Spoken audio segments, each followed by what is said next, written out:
a beautiful girl that I met made in Japan. The beauty of her face was beyond my wildest dreams. Assalamualaikum warahmatullahi wabarakatuh. Baik, perkenalkan kami dari kelas A kelompok 4 dan kami di sini akan menyelesaikan penilaian akhir mata kuliah kewarganegaraan. Dan kami di sini akan mengkritik mengenai kasus yang barusan terjadi, yaitu kasus korupsi tambang batu bara dari Nunukan sampai Bengkulu dan siapa yang dirugikan dalam kasus tersebut. Baik, perkenalkan, nama saya Rizal Putrani, Muhammad Ibnu Rafi Latif, Kevi Meindisela, Muhammad Abdullah. dan kami akan langsung saya masuk ke dalam inti materi. batu bara adalah salah satu sumber energi terbesar di Indonesia. Kita ekspor kemana-mana, nilainya ratusan triliun rupiah setiap tahun. Tapi di balik angka yang besar ada cerita yang jarang kita dengar. Cerita soal izin yang diperjualbelikan, data yang dimanipulasi, pejabat yang dipanggil penyidik tapi memilih tidak datang. Dan kemarin, 28 Mei 2026, Kejaksaan Tinggi Kalimantan Utara mengumumkan bahwa penyelidikan kasus dugaan korupsi tambang batubara di Kabupaten Nunukan masih berjalan. Beberapa saksi termasuk Direktur Utama 2 perusahaan tambang dan pejabat dari Kementerian Lingkungan Hidup mangkir dari panggilan penyidik tanpa memberikan alasan apapun.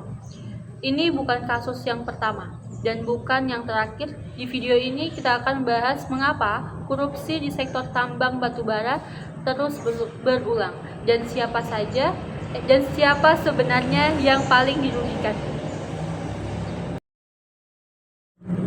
Kasus Nunukan itu hanya satu dari banyak kasus serupa yang sedang diusut di seluruh Indonesia. Kasus Bengkulu 2025. Kejati Bengkulu menetapkan 12 tersangka dari 4 perkara berbeda: korupsi, pencucian uang, perintangan penyidikan, dan suap kerugian negara diperkirakan lebih dari 500 miliar. Yang mengejutkan dari kasus Bengkulu adalah keterlibatan pejabat Kementerian SDM, Direktur Teknik dan Lingkungan yang secara ex officio menjabat sebagai Kepala Inspektur Tambang. Artinya yang seharusnya mengawasi tambang justru ikut terlibat dalam korupsinya. Dan yang kedua, aset yang disita dari kasus Bengkulu: 6 mobil mewah, 41 unit alat berat, ratusan dokumen, dan 15 sertifikat tanah dan bangunan.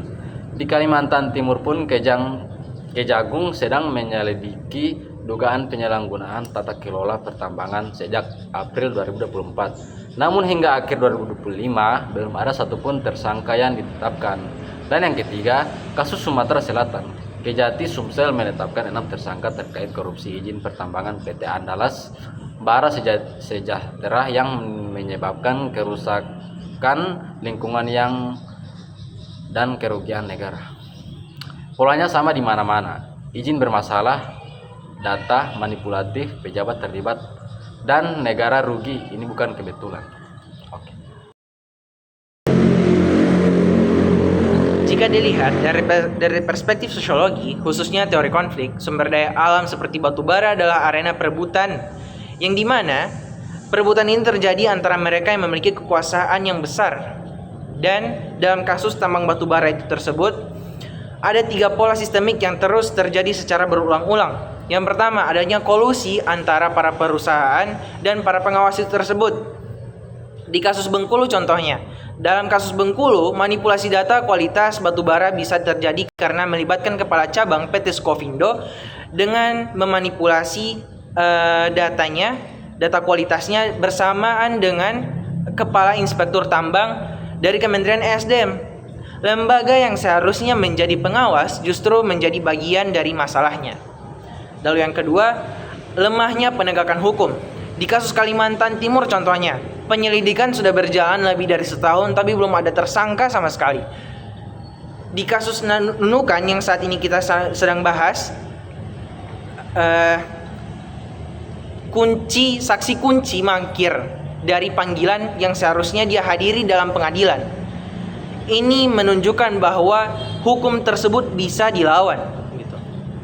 Lalu yang ketiga, rakyat dan lingkungan selalu menjadi korban yang terakhir. Walhi Bengkulu mencatat bahwa manipulasi data reklamasi berarti lahan tambang dibiarkan rusak tanpa adanya pemulihan. Masyarakat sekitar tambang hidup di tengah kerusakan lingkungan, sementara keuntungannya mengalir ke segelintir orang. Dalam UUD 1945 pasal 33 ayat 3, jelas menyatakan bumi, air, dan kekayaan dikuasai oleh negara dan dipergunakan sebesar-besarnya untuk kemakmuran rakyat. Tapi faktanya, kemakmuran itu tidak merata dan korupsi adalah salah satu alasan terbesarnya. Lalu apa yang bisa diubah? Karena kalau kita hanya mengkritik tanpa solusi itu tidak cukup. Yang pertama, sistem pengawasan tambang harus diperketat dan dipisahkan dari kepentingan industri. Inspektur tambang tidak boleh punya hubungan apapun dengan perusahaan yang diawasi. Konflik kepentingan adalah akar dari masalah ini. Yang kedua, proses hukum harus lebih tegas dan cepat. Saksi yang harus segera dikenakan sanksi sesuai hukum. Penyelidikan yang berlarut-larut hanya akan menciptakan ruang untuk menghilangkan bukti. Yang ketiga, transparansi data tambang harus dipublikasikan secara terbuka. Izin siapa, di mana, berapa produksinya, dan pajaknya berapa. Masyarakat berhak tahu bagaimana kekayaan mereka dikelola. Batubara berada di perut bumi Indonesia. Manfaatnya juga harus benar-benar dirasakan oleh rakyat Indonesia, bukan hanya kepada segelintir orang yang pandai bermain di celah hukum. Like cherry blossoms blooming in the mountain in the early spring.